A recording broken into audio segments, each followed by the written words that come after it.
Hi, everybody. I think we're here to learn things, correct? Well, if you aren't, that's too bad. You're probably going to learn something by accident just sitting in the room. So come on in, have a seat, silence your devices, and let's learn about how not to be seen. Matt Wood is a principal engineer at Intel's System Software Products division. He focuses on open source security. Part of his day-to-day job involves helping project teams understand how to implement and use cryptography properly. And he's got some great tips on how your code cannot be seen. Everybody, please welcome Matt.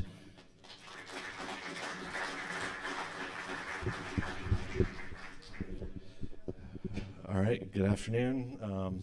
Thanks for showing up either before lunch when you might be getting hangry or after lunch when you might be getting sleepy. Hopefully everybody will be happy here. Who knows where the title How Not to Be Seen comes from? A few people, okay. So as background, it's the title of a Monty Python skit where basically it starts out with a scene. You don't see somebody, and the announcer says, hey, could you please stand up? And as soon as the guy stands up, he's summarily shot by a sniper in the distance. And this happens over and over until people learn how not to be seen. And side channels, when it comes to secrets, are sort of like ways of nicely asking a secret to stand up and get plucked. And so the idea here is we want to basically use our secrets in a way that cannot be seen. So speculative side channels are basically what are getting all of the sexy headlines nowadays, right? You know, you hear about Spectre and Meltdown and yada, yada, yada, but there's this whole class of side channels out there that have been around for a couple decades now, practical for about 15 or 16 years, that don't take advantage of speculative execution, right? And they span every architecture out there. Some of them work on an API level. Some of them you have to be on the same machine and take advantage of, say, a cache attack or something like that. The headlines on the screen here basically cover the gamut of getting secrets just across the different processes on an OS, on ARM, on Intel, liberating them from TrustZone, from SGX, and so on. Right? It's a pretty common problem. So what are we supposed to do about this? Right? So pretty much every paper about these non-speculative attacks or traditional attacks or whatever you want to call them use a phrase similar to use constant time programming and this will solve your problem, but they don't tell you what that means most of the time, right? They assume you know how to do it or where to go find it. So that's what we're going to talk about today is what does it mean to use constant time programming, how to make your code so that it can't be seen. So when I talk about a non-speculative software side channel, what do I mean? Right? So typically they are mechanisms that they take advantage of timing differences in how your code executes. And you're basically watching what these time differences do to derive something about the secret that's being used. That's a long sentence, and but it makes more sense as you go through it. Like I said, it can operate at an API level. It can operate, across processors on the same machine, shared cache, shared pipelines, things like that. And like I said before, has no dependency on speculative side channels. I'll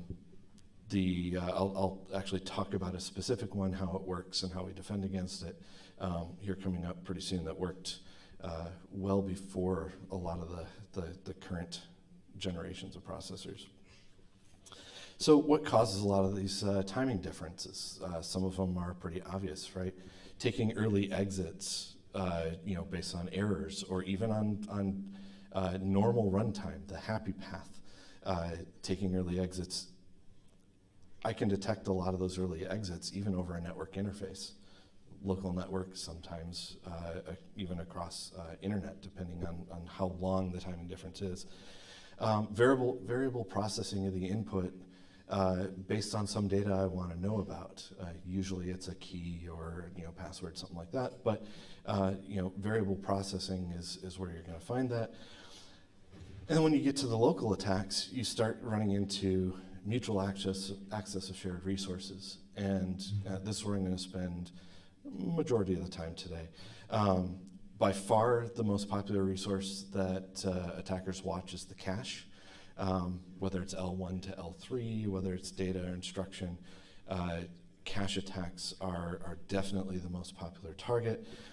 There was a paper recently, though, that I found really cool. Talked about an attack called port smash that took advantage of port contention in a pipeline to liberate secrets. And one that a lot of people may not think about is there are some instructions that you want to stay away from in your constant time code because they do different things depending on the parameters. So, one that you would think might be safe because it's basic math, right? Integer division. That's a tough one to use because if you pass in a parameter as a divisor that it, has a Hamming weight of 1, right? It's a power of 2. Most processors will take that and translate that into a shift instead of actually executing the divide logic. And the difference in the cycle count for that instruction is quite noticeable. So constant time principles to the rescue, right? So there are well-known constant time principles out there.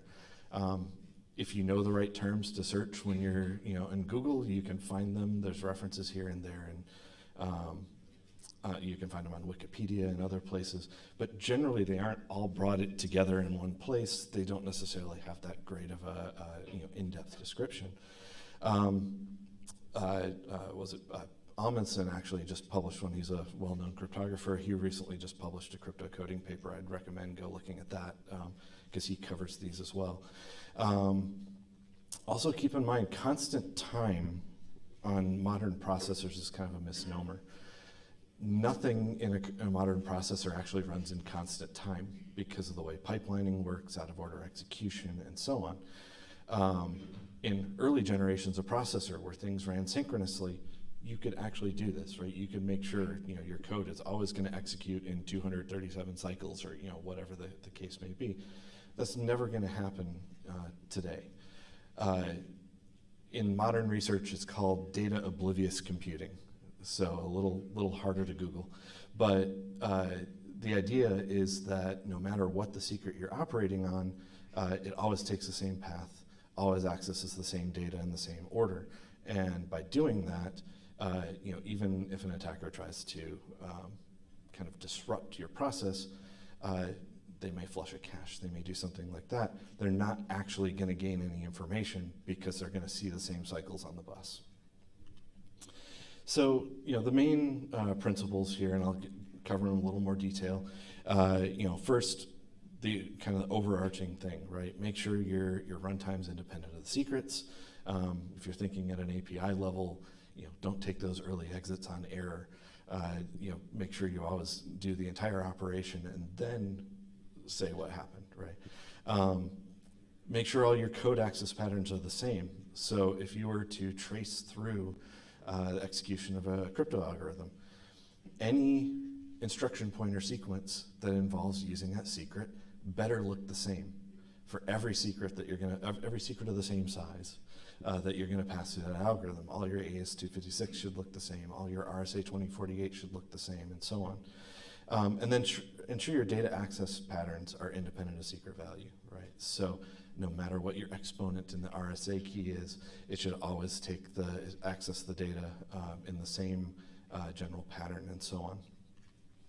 So a little more detail on that first one. I'm sure this one's obvious, right? Avoid flows that are detectable based on the input, right? Any secret input. Pay attention to your error states, right? So Bleichenbacher, one of his first attacks detectable at an API level, actually used the error states in TLS to expose the TLS private key. It was the first attack of its kind that showed that chosen ciphertext could work against asymmetric algorithms. And it all happened because basically it would give too much information away about why that protocol failed. Look at your entire data flow. Your upper level algorithm in the execution of say, RSA may look like it's all doing the same thing every time, but every little instruction of your multi-precision math library, for instance, has to be checked because it may have something that's off and can be used to differentiate the operation. And pay attention to what instructions you use because, like I said, with divide and so on, there's variable behavior. A lot of times you can find this from the development manual, the ISO reference from the manufacturer. Code access patterns. Don't let the secret influence your conditionals. If you have an if-then that takes different branches based on a secret value, we're going to find it, we're going to use it, we're going to take your secret, right? Indirect branches, basically that's a call through a pointer, right? Make sure you're not calling through different pointers based on a condition and so on. Pay attention to the secret data, but also pay attention to any values derived from the secret. A lot of times people forget that one. AES, for instance, you take that key and you put it into the init function, it's actually deriving a bunch of subkeys. You have to pay attention to the use of every one of those subkeys as well because they are a variant of the secret. And there are attacks that have looked at how subkeys are derived and how subkeys are used.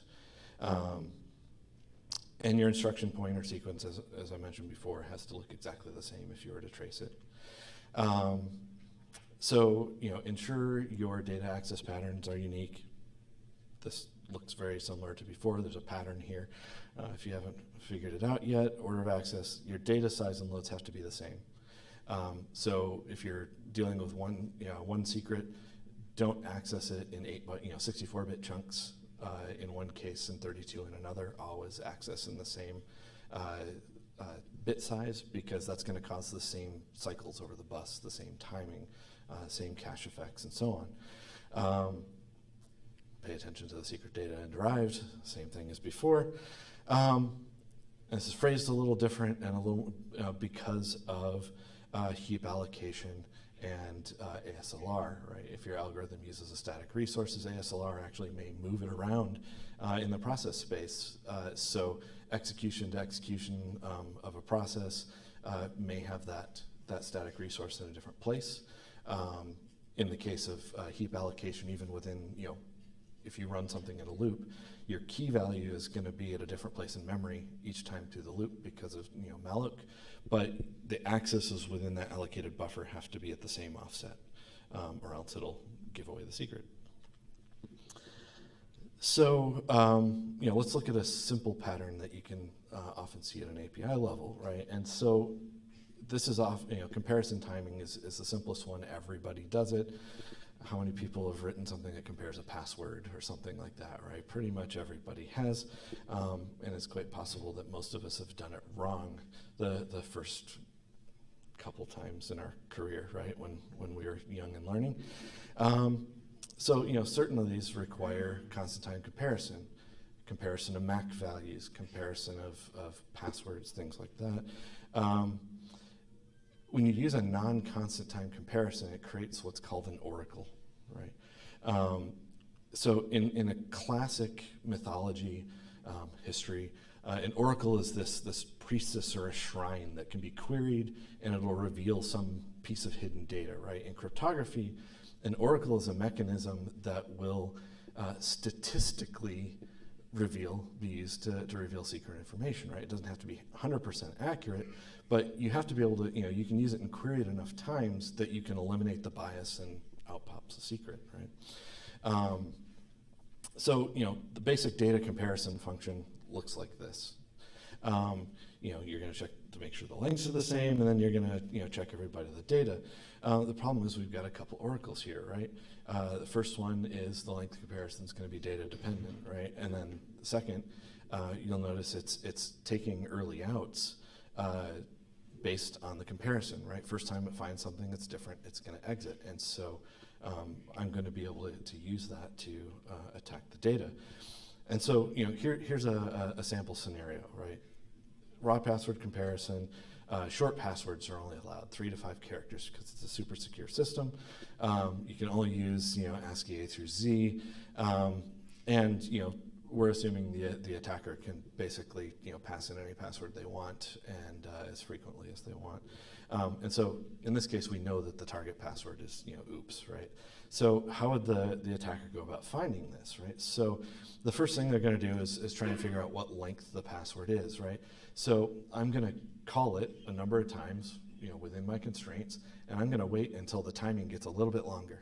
And when so I'm assuming here for this example that every comparison takes one increment, right? And so you first find the length. You query it with the minimum, you query it with the next one up, the timing changes, and you go, aha, I found it, right? Then you move on and you try and find each one. First you start with that first letter in there, and you just iteratively start calling it until your timing gets that next little time bump, at which point you know the first letter, then you move to the second letter, then you move to the third. This kind of attack has been used not only on passwords, but it's actually been used on MAC values in cases where they're doing a protocol, there's a MAC comparison that needs to be made, there's no timestamp, bunch of protocol violations. There should have been a bunch of red flags in that scenario. But this was deployed code where it turned out that you could attack this in much significantly smaller time than brute force, right? So, how do we go about silencing one of these oracles, right? So what you'll see is code very similar to this in just about every crypto library out there, right? The first thing it does is basically it's going to accumulate data instead of doing a direct comparison, it's going to accumulate differences of bits to determine its final answer. And so, the first thing it does is compares the lengths by doing an XOR, right? Any difference in the value is going to cause a bit into the accumulator. And then it's going to run through the loop, and you're going to XOR your bytes all together, and in the end, if you have a value that's non-zero, then you have a not equal result. You'll notice that the computation here is all math ops. There's no logical ands, no logical ors. There's logical comparisons, but that's taking advantage of the fact that the C compiler treats a comparison as a result of 0 or 1 into this mathematics. And it turns out that GCC, as a compiler, will generate the code that you think it does, right? It doesn't take early exits here. Now, that doesn't say that Clang won't be clever, and I'll get into that kind of thing later. But this is the kind of gymnastics you go through to try and get the code to actually execute in constant time. So how do you get rid of that length oracle, though, right? I can still do that length attack because I'm going to very easily figure out when things match, right? And so really the only way to do that is as a caller, making sure you're always passing in the same length buffers, right? You're always storing your raw password or your hash value in a specific length buffer. You're always bringing your comparison value into that same length buffer, and you're comparing the same number of bytes every time, right? You can't solve it in the comparison function, because if you always try and compare max length, you're going to have kind of that read past end of buffer problem, right? So make sure that your caller always passes in 2 equal length buffers. Better yet, in the case of passwords, actually do the right thing and store password hashes, and that way you always know the comparison is going to be the same because the hash lengths are the same, right? So shift gears a little bit and start looking at the local attacks, right? So classic local cache attack, cache missing for fun and profit. Who's read the paper that title comes from? Okay, there's a few people. Any you don't count. So some background on that paper, right? So this was published by Colin Percival in 2005, right? It was the first paper that really kind of got notoriety for this kind of side channel. Now, odds are there were other researchers that had done this, but this one got press and exposure. So this one, in the paper, he targeted Pentium 4 with hyperthreading enabled, right? And basically showed that with this configuration, you could mount a cache attack and extract exponents of a private key from one side to the, in a separate process. Takes advantage of a cache observation method called Prime+Probe. And basically it would use it to determine whether a square was being done or a multiply. And then it could subsequently actually be used to figure out what exponent was being computed into the computation. So how does this work, right? Prime+Probe, basically, the attacker trying to figure out what's happening in this other process starts up in this attack loop, right? The first thing it does is it primes the cache by pushing everything that's not its own, referencing its own data out of the cache, right? How you do this can be a little different on different architectures, but there's a general pattern you can follow to get a cache to pull all your data in instead. You let the target process run for a slice of time. From a practical standpoint, this just means you just immediately go around in the circle. You don't wait at all. And then the attacker then goes back and accesses the same data it tried to pull back in the cache, and it looks for timing differences in how long it takes to access each cache line. And if it takes longer to pull that cache line in, it realizes, aha, some other process on the system accessed memory that aliases to the same place in the cache, right? And then basically once you have that data, then you can start looking through it and do some signal analysis on it. And quite often you can detect when something like a crypto algorithm is happening and what it's doing. If it's if it hasn't learned how not to be seen, you will see it, right? So, what does the data from one of these attacks look like, right? So this is a heat map representation of a capture of an RSA operation happening, right? It's actually a small sliver of the operation of one modular exponentiation happening with a Chinese remainder theorem computation, right? We're not going to get into that deep of math, but you can start to see certain patterns in this cache map, right? You look down the right side and you actually start seeing a cadence. There's another one on the left side where you can see there's a cadence of actions happening. And then you start looking through the other lines across there, and you start actually noticing what function is being called because instruction cache and so on, right? So to read this, right, each column is a cache set. Caches are organized into, you'll hear them called, so many rows deep, so many columns wide, right? And different processors choose different architectures for different types of workload optimization. But assume you can, what we're going to look at is, what the time it takes to read through a cache set is. Down is successive samples, right? And darker spots represent a longer access to the thing, right? So it turns out if you look at some of the way the columns are accessed and how dark they are, you can actually start noticing where a square operation is happening and where a multiply is happening because it's touching different code lines and bringing those into the cache. So how do we apply this? And so modular exponentiation, right? It's the basis of, computes, A equals B to the E mod N. It's the basis of everything that pretty much all the major algorithms you use, right? RSA, Diffie-Hellman, Elgamal, right? Basically anything that's not elliptic curve. Or a block cipher. You compute mod X using multiple steps, and if you can identify what the steps are, you actually end up reading the bits of the key out right away, right? We used to make a game out of looking at the heat maps and figuring out which one of us could identify the key in the cache plot quickest. So let's go through real quick how you compute A to the B to the E mod. A equals B to the E mod n, right? So we're going to start with the simplest solution because it's the easiest to understand, and it's also easiest to see where things go wrong, right? And we'll make some simplifying assumptions, right? We're going to treat multiply of a 1024-bit number as if it's a basic operation, right? And assume that it's actually implemented constant time.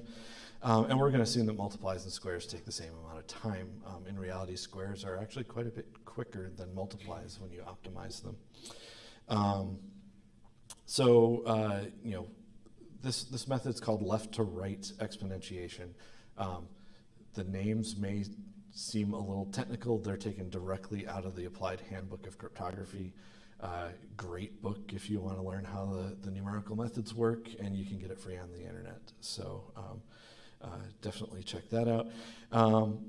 It's the most naive one.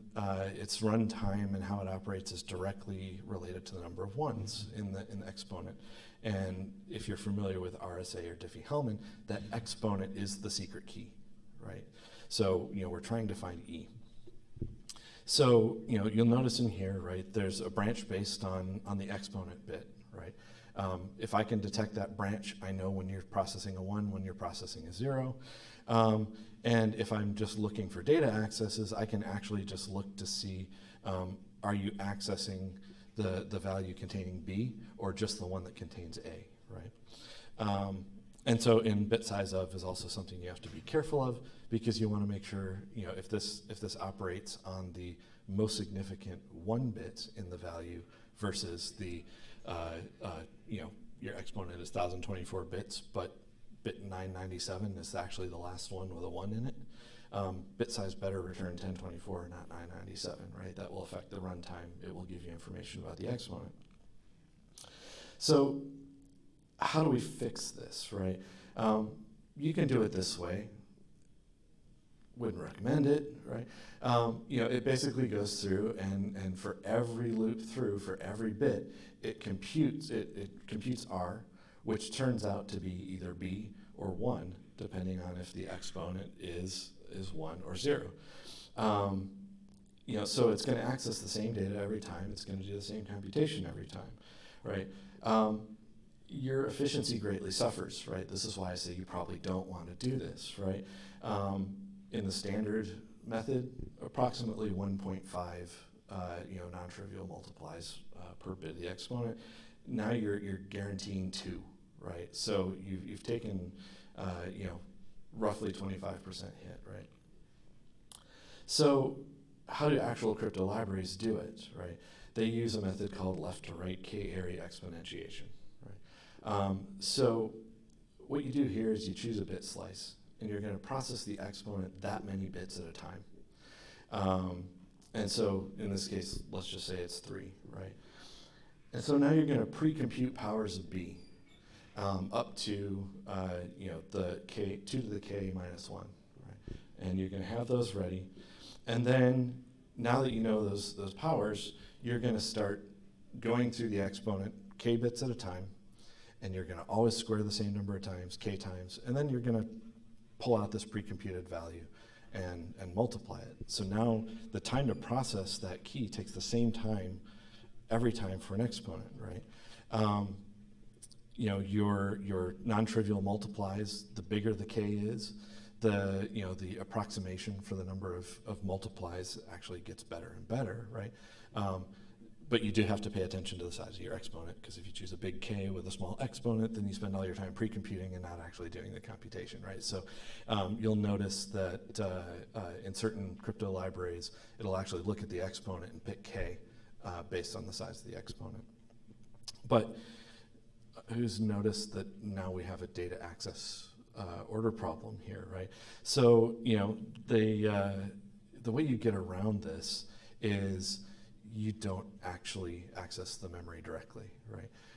You have to have an access function that basically accesses every byte of every pre-compute every time through the loop. And it has to do it in the same order, and it has to hide the fact that it's choosing a certain index within that table, right? Accomplishing this is a bit architectural dependent. I didn't want to throw some code up on here because I'd be getting down to assembly, and I'd be getting to multiple assemblies because, for instance, x86, without SSE instructions, you can use a loop with cmove to scan through the table and move it. But if you have SSE, right, you're going to start doing load and mask operations on these fairly large chunks of data, 128 to 256, even 512 bits at a time, right? And so you're going to have different loops depending on what instruction set your processor has to optimize this access of the table. And then of course ARM, you're going to use a different set of ways through MIPS, different one, and so on. There's a lot of code dedicated to doing this type of operation in various crypto libraries. So I alluded to the compiler doing weird things, right? So beware your compiler, right? There's a problem. For cryptographers, there's a problem with the compilers. For most of the time, it's not, right? And that problem is just because your code looks like it's constant doesn't mean that's what the compiler's going to do, right? The compilers get very clever in ways that they will do path analysis of all the data through the code, and they will figure out where to add early exits to things. They will figure out how to recompute the math that you've done to be more efficient on a current architecture, but possibly quite a different path than you think. Functionally equivalent, but not the same, right? Most of the time we want it, it's helpful. Some we don't. So basically you always have to verify that your generated code actually does what it is. Typically that means your validation person or you or whoever has that role is going to decompile the code and actually check the assembly, right? Or you're going to use some tool to check it. And then you want to make sure that as you update your compiler, as you change your crypto library, anything else, you're going to want to revalidate that it still has that same property. Because GCC, for instance, will add things to its optimizer from even minor version to minor version at times, and so you have to be careful. And if you want to be absolutely sure, write an assembly, which I'm sure all of us, well, some of us love doing.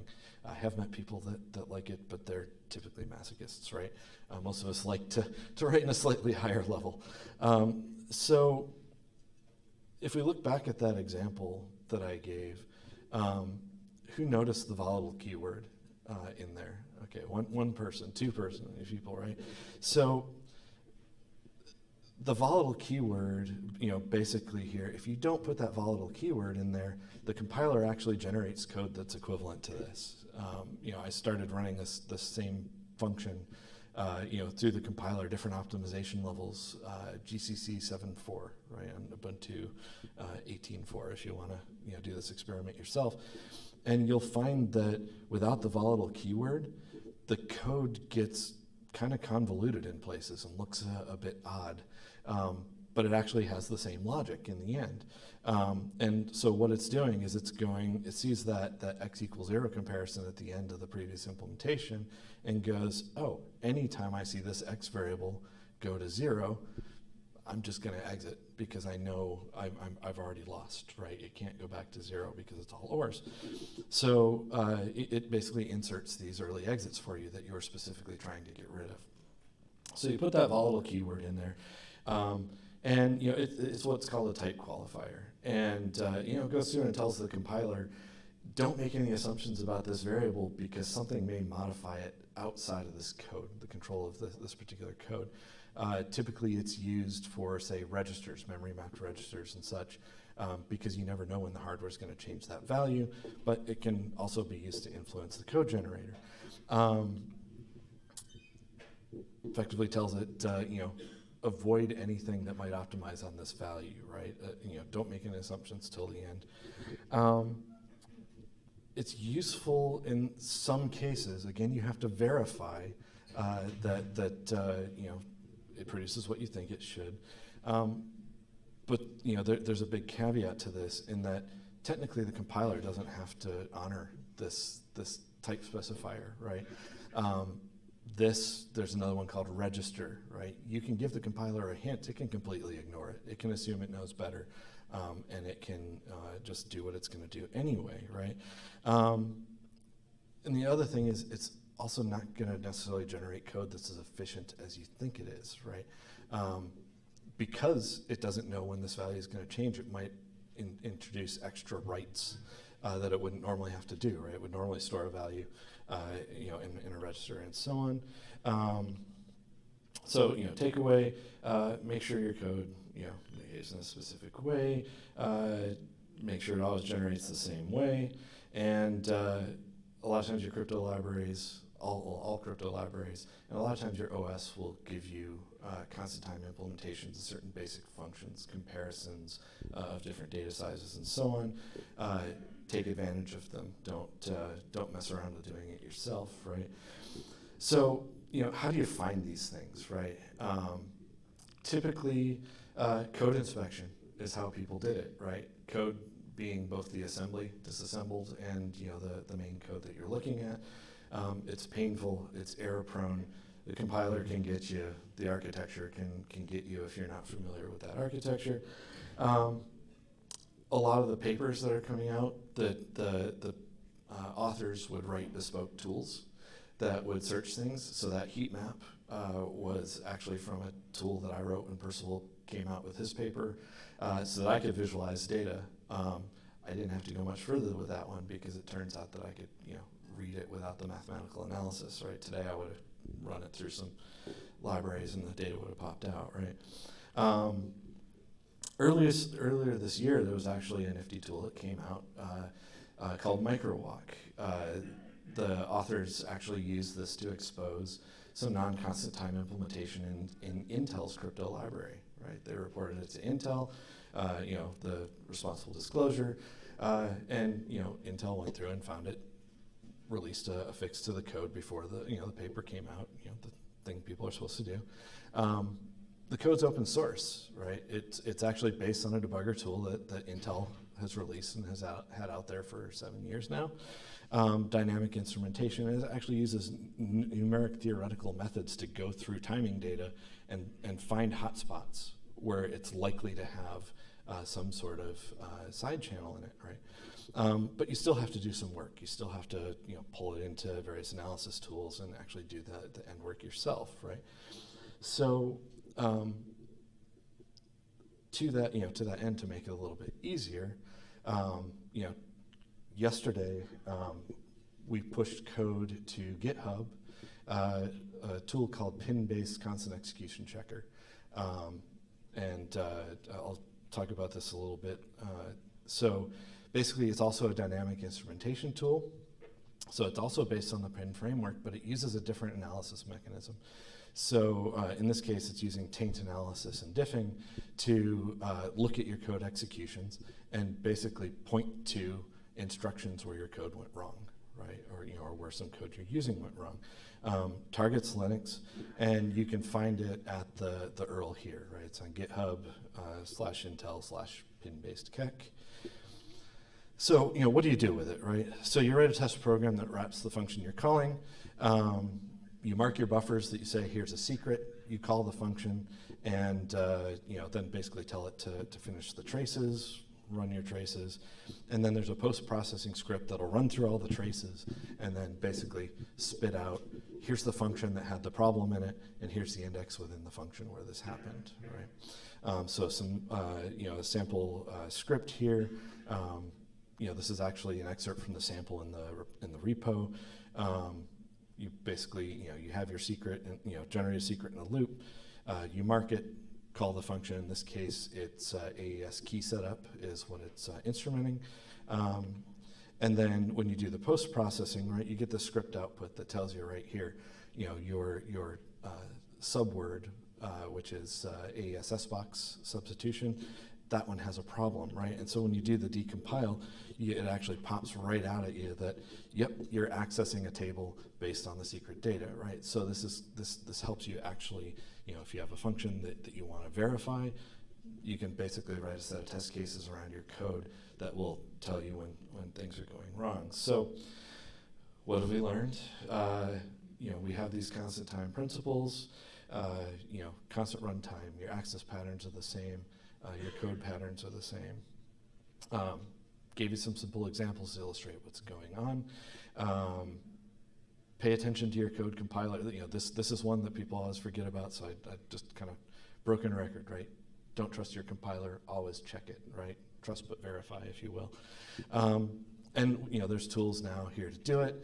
And I pointed you to a couple that you can use, including the one, like I said, Intel just released yesterday, so that I could give it to you guys to start hacking out some code. And we'd welcome any pull requests. We want to hear how you're using it. We want to know that it's been useful, right? So final thoughts here. Please don't implement your own crypto for the reasons we've talked about, right? If you look at any crypto library, they go through all sorts of somersaults, bending over backwards to try and trick the compiler into generating the right code, to adapt to different architectures. They do all that work for you, right? Whether it's OpenSSL, Google, so on. Take advantage of that work. They've been having things reported. They continue to get things reported for 15 years, right? Percival's attack, I pushed a patch into OpenSSL 15 years ago now, right? That was kind of, and we've seen those things hit ever since. Use the well-maintained ones, right? Don't grab the crypto library off of somebody's PhD website. I've seen code where it uses implementations where it says, I haven't really tested this for side channel. It worked and my friends liked it, so I put it here. And I find this in code, right? Luckily, we stop it before it goes out the door. But, pay attention to the libraries you're using. Use the well-known ones, right? We've also published a white paper on the website. Earl's kind of long here. I think the slides will be available for people to get. But basically it's the content in here, more detailed examples, and it will be updated over time, with new examples, new references, and so on. So, questions? And if you have questions, I'm told to tell you to come to this mic here in the center so people can hear you.